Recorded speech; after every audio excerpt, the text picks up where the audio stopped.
coutume, aujourd'hui nous prenons l'air dans le sens propre du terme pour cette édition du Club de la Presse, tant il faut dire que le sujet d'aujourd'hui est loin d'être anodin. Pierre Nkurunziza est mort, le président burundais est décédé le 9 juin dernier. Officiellement, il a été emporté par un arrêt cardiaque, mais peu semblent croire à cette raison avancée par le gouvernement et pensent plutôt au Covid-19. Virus dont il niait l'existence jusqu'à se moquer des pays confinés. Beaucoup voient dans le communiqué du gouvernement annonçant son décès une volonté manifeste de continuer le déni de la pandémie et craignent des risques de ravage de la population par le coronavirus. Avant que Nkurunziza ne meure, son état de santé a suscité rumeurs et spéculations sur les réseaux sociaux et, bien sûr, dans la rue, au moment où ni le gouvernement ni la présidence ne voulaient rien communiquer sur le sujet. Pour quel intérêt le pouvoir se comporte de la sorte? Avec quelles conséquences? Quelles leçons tirées de la disparition de Pierre Nkurunziza? Voilà les questions et bien d'autres autour desquelles vont échanger nos invités. D'abord, Innocent Mozi, directeur de la télévision Renaissance, bonjour. Bonjour Franck. Nous sommes également avec Emmanuel Ndeimana, porte-parole de la plateforme de l'opposition. Porte-parole. Chargé de la communication. Chargé de la communication, merci pour cette rectification de la plateforme de l'opposition. C'est un autre, Jérémy. Ah d'accord, merci beaucoup. Et donc nous sommes avec vous, je le répète comme vous le disiez, donc le chargé de la communication de la plateforme de l'opposition, Sephora Arusha. Bonjour. Bonjour. Et bienvenue à tous les deux. Merci, bonjour. À toutes, à tous, bonjour, bonsoir, bienvenue. Innocent Mozi, les médias en exil, dont la télévision Renaissance, ont été parmi les tout premiers à annoncer l'hospitalisation de Pierre Nkurunziza au moment où les plus proches même de Nkurunziza parlaient juste de rumeurs de la rue. Tout le monde se demande comment vous avez su avant tout, avant les autres. Notre métier, c'est de chercher l'information, c'est tout. C'est pas plus compliqué que ça.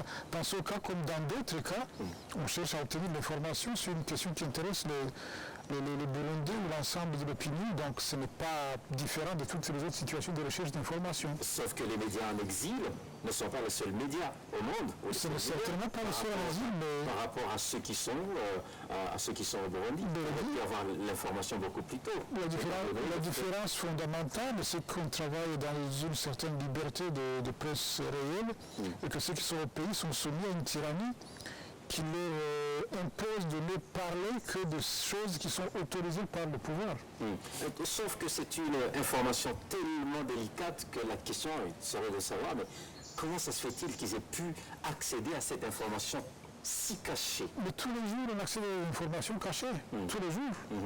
Et donc, vous avez un réseau d'information qui vous permet d'accéder même à l'information la plus... Mais on ne peut pas faire son métier si on n'a pas de source d'information. C'est aussi simple que ça, Franck. Il n'y a rien de particulier à terme de recherche d'information et d'accès à l'information, c'est tout. On a de grosses difficultés, évidemment, parce qu'on est en exil et qu'on a du mal à accéder à certaines...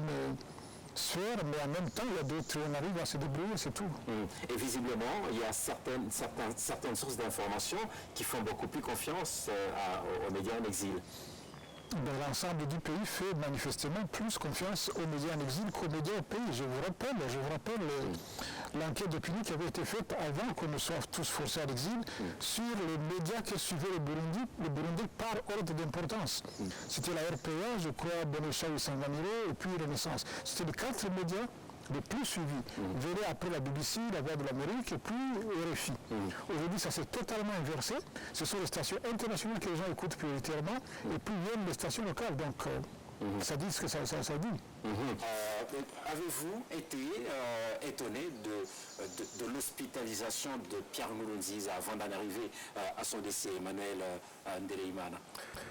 Rien ne nous a étonnés parce que l'histoire du Covid-19 est quelque chose qui a commencé longtemps avant, je crois, depuis le mois de février, mais que les Burundais continuent toujours, les autorités continuent à nier. Pratiquement depuis le mois de décembre. Voilà, ils continuent à nier les médias ont parlé, nous avons écrit, tout le monde rejetait en bloc ce que nous disions, nous traitait de petits menteurs.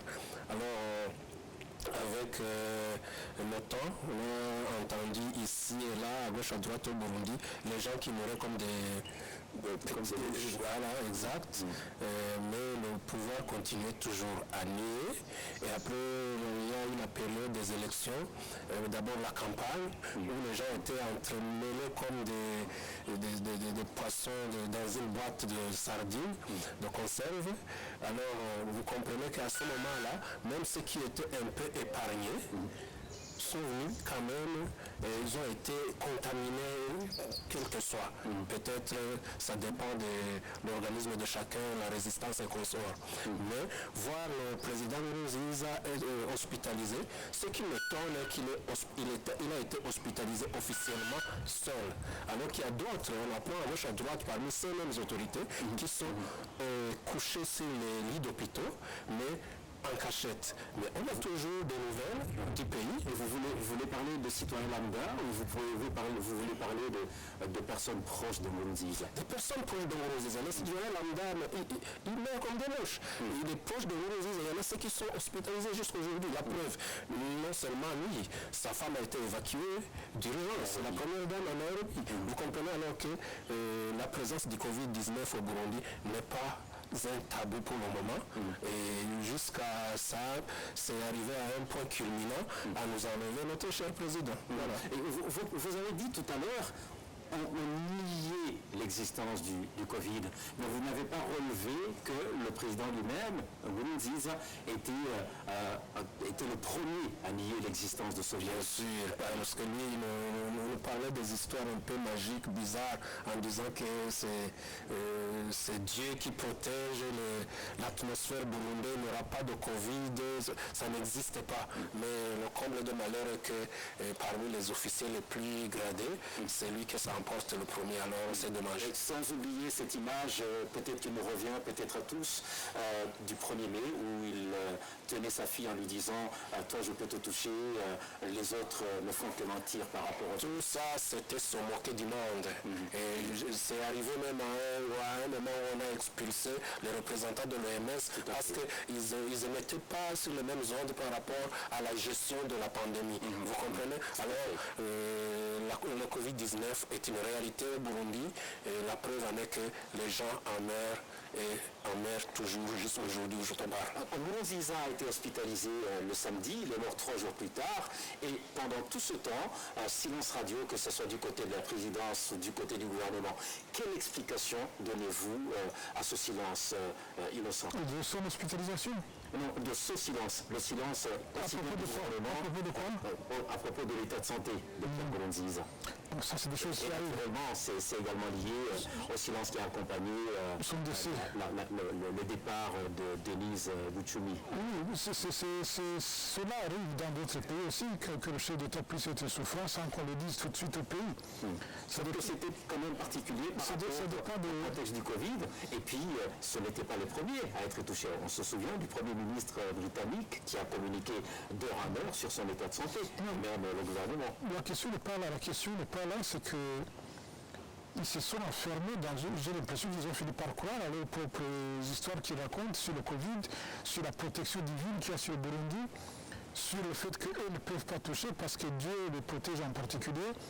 Le Dieu, si jamais pour les croyants, si Dieu existe, il existe pour tous les humains, c'est pas pour certains individus au Burundi seulement. Donc tous les autres qui sont morts, tous les autres qui sont sur cette terre, c'est comme si eux, Dieu ne s'en préoccupait pas. Il y a beaucoup de chrétiens qui sont tombés malades, qui sont morts, etc. Ça n'a rien à voir avec la foi, cette histoire-là. C'est un virus. Le virus, les médecins nous disent comment s'en protéger, comment essayer de l'éviter. Et même quand on essaie, on peut l'attraper, en mourir. Et maintenant, nos autorités sont dans le déni total, comme ils l'ont toujours fait dans d'autres domaines, notamment la crise qui est dans le pays depuis 2015 et qui est toujours là, qui est intégrale. Ils nient l'existence du Covid, ils nient le risque lié au Covid, ils se promènent, se fréquentent, vivent dans la plus grande promiscuité comme c'était avant, comme il était en train de le dire Emmanuel. Avec notamment les rassemblements. Les meetings électoraux, les messes, les matchs de foot, les mariages, tout se passe comme si... Le sport, voilà. Et même ceux qui osent se protéger sont... Ils sont tenus en dérision. Je ne sais pas s'ils sont emprisonnés, mais ils sont tenus en dérision tout au moins, parce que le président parlait d'Abraham Rabounia récemment encore. On a connu quand même certains témoignages de personnes qui portaient le masque et qui se sont fait attraper par... Mais si le président de la République appelle le masque Abraham Rabounia, ben ça veut dire que plus personne ne peut oser porter ça. C'est aussi simple que ça. Abraham Rabounia, ça veut dire scandale, machin. Enfin, c'est excessif. C'est le scandale suprême, Abraham Rabounia. Le jeu de mots sur Abraham Rabounia. À 3 reprises, il a prononcé ce... Donc, que ces gens disent ces choses-là et que finalement ils y croient, mais pour finir par en être victimes. Mais on dirait qu'ils ne comprennent toujours pas, parce que ça veut dire que d'autres peuvent encore tomber, mais c'est proprement incompréhensible. Nous connaissons tous des gens qui sont morts du Covid. Il y a les 2 collègues de la RTB qui sont morts récemment. Il y a d'autres gens qu'on connaît pas, je parle de ceux que je connais. Qui sont hospitalisés. Non, mais il y en a qui sont morts, Emile Wenga, Gracieux Okoya, et puis d'autres dans le quartier, etc. Il y a des gens un peu... Et puis, c'est pas une maladie honteuse, bordel, comme s'il y avait... Excusez-moi, me souhaiter. Comme s'il y avait... Pardon. Ça va. Comme s'il y avait... Il n'y a même pas de maladie honteuse, cela dit. Donc une maladie, c'est une maladie, on fait ce qu'on peut pour l'éviter. On ne peut pas jouer avec la vie des gens comme ça, y compris avec la sienne. Moi, ce qui me paraît encore plus incroyable dans ce système-là, que le président puisse se tromper parce qu'il y a des croyances, mais qu'il n'y ait personne au gouvernement, à l'Assemblée nationale, dans tous les services de sécurité, qui soit capable de dire arrêtez un peu là, on va à la catastrophe. On a vu même les candidats à la présidentielle qui n'osaient pas contredire. On ne peut pas comprendre que tout soit pourri à ce point dans le pays, au point où les gens font un truc aussi incroyable que nier l'existence du Covid et ce que ça représente, et que ça se passe comme si de rien n'était. Les gens sont en train de mourir, tout le monde le voit. Toute la région le voit, toute la communauté internationale le voit. De la même manière qu'ils voient les crimes qui se commettent sans que personne ne blanche, ça fait mal ce qui se passe chez nous, ça fait vraiment mal. Pourquoi, selon vous, Emmanuel, pourquoi le gouvernement cacherait la vérité? Non, il faut comprendre une chose. Quand c'est le président de la République lui-même qui ose venir devant la foule, nier l'existence du Covid, après il y a naissance des fausses prophéties qui lui parlent qu'il sera président à vie éternellement. Lui ne voyait pas alors par où viendra ce cauchemar de Covid-19. Il s'est laissé alors bercer son cerveau, s'est laissé bercer par des fausses promesses éternelles, guides et tout. Et alors, quand il y a des prophéties qui parlent de la même chose que le président, même s'il y a vraiment un proche collaborateur qui pouvait dire le contraire, ça serait vraiment contredire même son Dieu, vous comprenez? Alors, ils sont restés enfermés dans un vase clos, et c'est là où est la catastrophe. Aussi bien, vous voulez dire aussi bien le président? Bien sûr. Que tout le pouvoir gouvernemental. Jusqu'il y a des gens qui ne comprennent même pas qu'il soit mort, parce qu'ils savent qu'il est éternel. Les fausses prophéties l'ont annoncé tous les jours. Et il s'est laissé bercer par ces vautours autour de lui, les gens qui cherchent juste des miettes qui tombent sur la table. Et il s'est laissé véhiculer ce message dans toute la population. C'était vraiment de la catastrophe. Alors voilà l'aboutissement. C'est quoi? Lui-même déjà, il est parti, c'est dommage. Et si finalement le gouvernement avait raison de ne pas trop ébruiter la pandémie pour ne pas effrayer la population, ne dit-on pas que la peur peut être pire que ce qu'il a causé? On se souvient, on a des exemples notamment de la Suède, des Pays-Bas, qui ont dit on va laisser les gens être contaminés et c'est comme ça, c'est ce qui pourra nous sauver. Est-ce que ça ne pourrait pas être dans la même philosophie? Il ne faut pas comparer l'incomparable. Il y avait une autre raison, c'était des raisons politiques, parce qu'on préparait des élections. Il fallait à tout prix embarquer tous ces gens dans les meetings. En parlant des mesures qu'il faut prendre contre le Covid, ça allait tout simplement aboutir à dire aux gens de rester chez eux, confinement et consorts. Alors qu'ils devaient à tout prix arriver aux élections triquer et tout, proclamer leur candidat et consorts. Mais les élections sont terminées, le langage n'a pas changé. Voilà, ça n'a pas changé. Alors, ils reviennent où? Tu me parles de la Suède, je ne sais pas de quel pays. Ces pays, ils ont pris des mesures strictes. Ils n'ont pas confiné la population, c'est vrai, mais ils n'ont pas aux gens de se protéger. Ils ont demandé à la population la distanciation et c'est respecté à la lettre.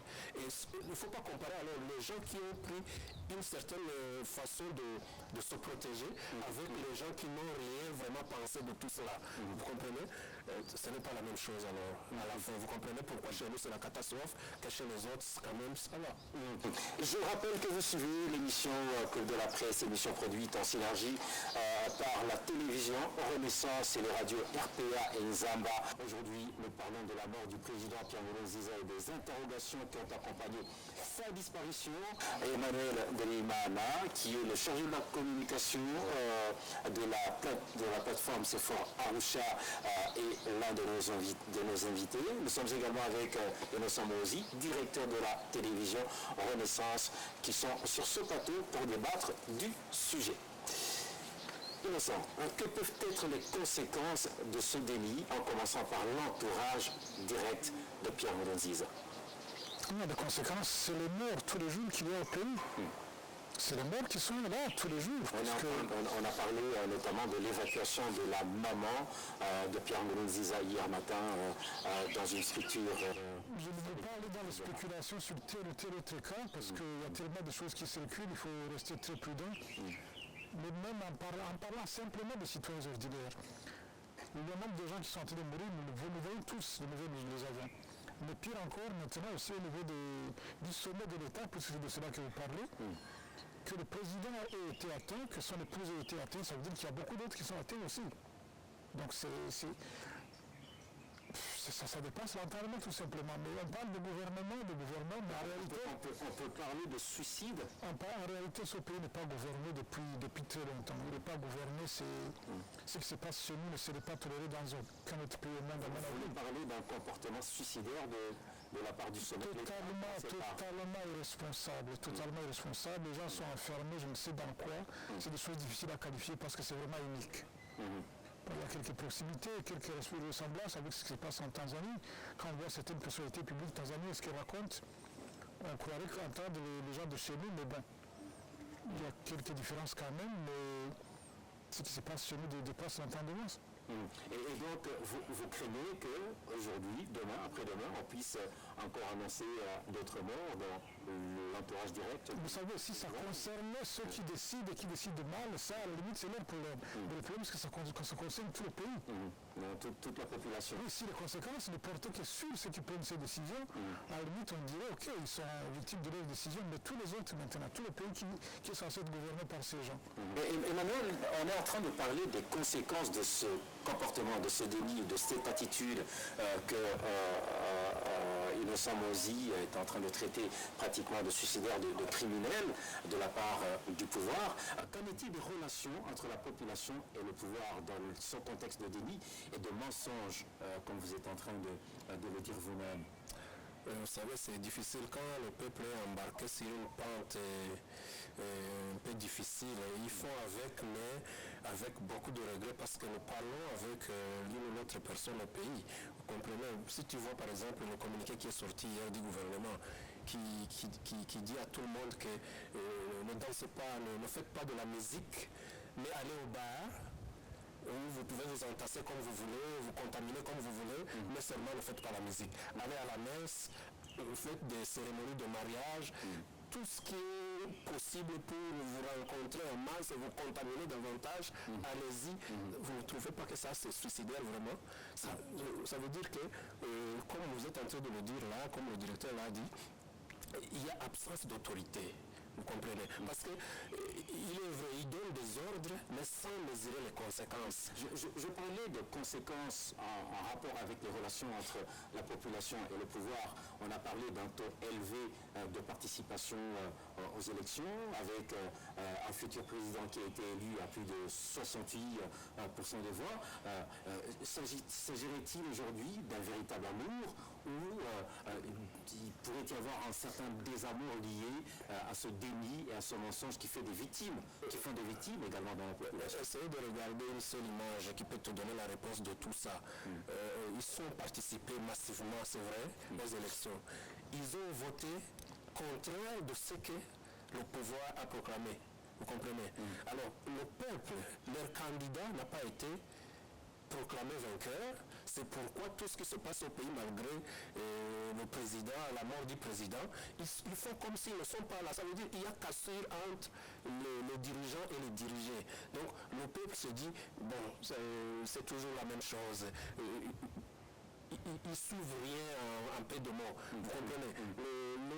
Les autorités là-bas vont sortir de communiquer, mais eux, ils ne sont pas là, ils sont absents. Pourquoi? Parce que, toi-même tu vois, ils sont partis aux élections, ils ont voté, mais leur candidat a été refusé, alors la cassure est née désormais jusque-là. Vous comprenez alors que jusque-là, on ne peut pas dire qu'il y a amour entre dirigeants et dirigeants. C'est vraiment le divorce est prononcé. Nous innocents, quelle leçon peut-on tirer de la mort de Pierre Nkurunziza, mais également, naturellement, avant de tirer des leçons de la mort de Nkurunziza, d'abord de son pouvoir? Sa mort, c'est malheureux qu'on pousse l'inconscience ou les responsabilités à ce point. Il est victime de décisions insensées qui sont prises par son gouvernement. Ça dépasse l'entendement. Il aurait pu être encore en vie. Il aurait pu être encore en vie s'il avait pris les mesures que tous les autres pays du monde prennent. Aussi simple que ça. C'est incroyable. Ces gens qui prétendent l'aimer, qui prétendent pleurer, ne l'aimaient vraiment pas du tout. Parce qu'ils n'auraient pas laissé les choses se faire comme elles ont été faites si vraiment ils aimaient ce président. Moi, je pense qu'il y a beaucoup d'hypocrisie dans ça. Ils n'aiment pas Pierre Nkurunziza, les gens qui menacent les autres en disant c'est lui qui fait la fête, machin. Mais ces gens n'aiment pas le président, c'est tout. Ils profitaient de ces errements comme de ce système. Sinon, ils auraient tous... Ils auraient pu dire ça ne peut pas se faire et ils seraient encore en vie. Ça, c'est vraiment une chose qui me paraît évidente. Il y avait un autre aspect, c'était quoi? Oui, c'était quelle leçon est-ce qu'on peut tirer de son pouvoir? Dans les leçons, la leçon est très simple. C'est ce qui a été fait pendant les 15 ans au Burundi. C'est exactement ce qu'il ne faut surtout pas faire dans ce pays-là ou dans un autre pays. On ne peut pas gouverner par la terreur au XXIe siècle. On ne peut pas gouverner par le meurtre, par les disparitions forcées, par les emprisonnements des milliers de jeunes gens parce qu'ils expriment leur opinion, par les viols massifs des femmes, par l'impunité totale, par la cruauté qui pousse des centaines de milliers de ses concitoyens à l'exil, par l'enfermement des gens pour qu'ils expriment par leurs idées pour construire leur pays. C'est exactement ce qu'il ne faut pas faire. Le résultat... Et pourtant, il a amené la gratuité de l'enseignement primaire, la gratuité des soins pour les femmes enceintes et les femmes qui accouchent, et pour les enfants de moins de 5 ans. Est-ce qu'au moins, on ne pourrait pas le retenir pour certains de ces aspects qui pourraient paraître... Ça a été de la démagogie plate, parce que vous prenez, nous savons tous que la santé, ça a un coût, nous savons tous que l'enseignement, ça a un coût. Si vous prenez ces mesures-là, vous prévoyez comment financer cela. Vous ne pouvez pas prendre ces mesures sans prévoir comment financer cela. Les mesures d'accompagnement. Le résultat, ça a été la catastrophe. Les hôpitaux sont dans un état de délabrement sans nous. Les écoles privées, notamment, vous voyez très bien que les enfants apprennent le temps assis par terre, donc ces choses-là, à la limite, ça a été de la démagogie. Ce monsieur pouvait paraître sympa sur certains aspects, mais sa politique a été un désastre pour le pays. Qu'est-ce qu'on retiendrait de son règne? C'est vraiment la destruction du contrat social que le Burundi avait pu atteindre au terme d'une guerre de pratiquement 10 ans. Ça s'appelait l'accord d'Arusha, avec ses défauts, avec ses faiblesses, qui pouvaient s'améliorer. Ça a été son règne, ça a été la destruction méthodique du consensus que le Burundi avait pu atteindre pendant toute cette période de négociation qui a duré 3 ou je ne sais pas combien d'années. Le résultat, regardez, on en est le pays le plus pauvre au monde. Pour nous aussi, le tableau est complètement sombre et d'ailleurs ce que il n'est pas sombre, il est noir. Il est noir, ça va encore, c'est plutôt noir. C'est comme vous disiez vous-même, c'est la même chose aussi, c'est beaucoup ça. Mais est-il encore possible de se rattraper pour une meilleure gestion du Covid, pour ne parler que du Covid avant de revenir sur le général Emmanuel? Oui, on on peut toujours faire quelque chose si maintenant on prend les mesures de maintenant, parce que demain ça sera trop tard. Si tout ce qu'on devait faire, on n'a pas fait avant, alors maintenant, là, à la minute où nous sommes, ils peuvent vraiment faire comme d'autres, prendre des mesures qu'il faut pour ce peuple, afin de sauver même certains parmi eux. Parce que ils doivent comprendre que même eux, les autorités, ne sont pas épargnés. Ils ont preuve avec exact. Voilà, exact. Et puis, les nouvelles autorités, il faut qu'ils évitent de se faire entourer de faucons, de vautours qui étaient autour de Nkurunziza. Il faut renouveler tout ce clic. Les gens qui viennent chanter à tes oreilles juste pour te faire bercer, il faut t'éloigner de ces gens. Il faut des gens qui viennent te parler de la vérité, même si cette vérité te fait mal, mais que ça apporte du bien pour la nation. Il faut des gens comme ça. Et alors, c'est ce que je souhaite aux nouvelles autorités, et qu'ils finalement ils quittent l'ombre je ne sais pas où ils étaient, dans quel genre de rêve du bonheur, alors qu'ils pataugeaient dans le malheur avec tout le pays, qu'ils reviennent sur la table des négociations, parler avec les opposants, ramener sur la table les accords d'Arusha, revoir ce que ça raconte. Vous ne craignez pas que ce ne soit pas le cas, étant donné que l'élu pour être président dit lui-même qu'il va perpétuer l'héritage de Pierre Nkurunziza. L'héritage de Pierre Nkurunziza, c'était la catastrophe. Vous comprenez, dès le début jusqu'à la fin, vous pouvez compter vous-même les morts qui sont enregistrés sur le pouvoir de Nkurunziza. Nkurunziza a dit tout ça. Mais malgré tout, malgré ce langage du vivant de Nkurunziza, vous espérez qu'il peut peut-être changer et agir autrement. Oui, l'homme change, vous comprenez. Il ne peut pas rester dans le négatif, parce que lui-même comprend. S'il fait faux pas, sans prendre des mesures, par exemple pour le Covid, qui lui dit qu'il sera épargné, qui lui dit que ce n'est pas son tour demain. Mais pourtant, s'il fait comme d'autres font partout dans le monde, il épargne et la population et lui-même. C'est ce que l'on souhaite pour cette nation. Les nouvelles autorités avec de nouvelles méthodes pour changer exactement, faire le contraire de ce que son prédécesseur faisait. Il y a quand même de l'espoir du côté d'Emmanuel Ndereimana. On s'achemine vers la fin de cette édition. Il me semble le pouvoir de Nkurunziza, vous l'avez dit, il était souvent accusé, il a été accusé de tas de crimes, dont des crimes contre l'humanité, avec sa disparition. Est-ce une page qui se tourne sur cet aspect? Je ne crois pas parce que c'est la même équipe qui reste au pouvoir, c'est les mêmes acteurs qui restent là. Le problème n'était pas spécifiquement Nkurunziza, c'est tout le système qui pense et qui agit comme cela. Et tant que c'est ces mêmes individus qui restent là, qui viennent de voler de manière éclatante les résultats des élections, tout le monde a vu que le pays est sorti massivement pour dire qu'il en a assez de ce gouvernement, de ces gens, et que malgré cela, ils ont gardé le pouvoir. Je ne vois pas ceux qui ont commis ces crimes de façon massive hier changer aujourd'hui, ce n'est pas possible. Ils vont continuer leur foot en avant. Et je ne sais pas si le président qui a été imposé par cette ce groupe aura la capacité de s'en dégager, de faire autre chose. Et si c'était possible? Ben on verra. Ce serait tant mieux pour le pays. Je ne crois pas beaucoup. Merci beaucoup. Il y a de l'espoir, il y a de... Non, je n'ai pas dit qu'il y a de l'espoir. Je n'ai pas dit qu'il y a de l'espoir. Ce n'est pas un espoir comme tel, c'est juste des souhaits. Voilà. Merci beaucoup. Et donc, merci beaucoup. C'est par ces termes, ces souhaits que vous venez tous les deux d'énoncer que se termine cette édition du Club de la presse. Merci donc à nos invités, Innocent Mauzi et Emmanuel Ndereimana. Merci également à toute l'équipe technique, à toutes, à tous. Rendez-vous la semaine prochaine pour un nouveau numéro du Club de la presse.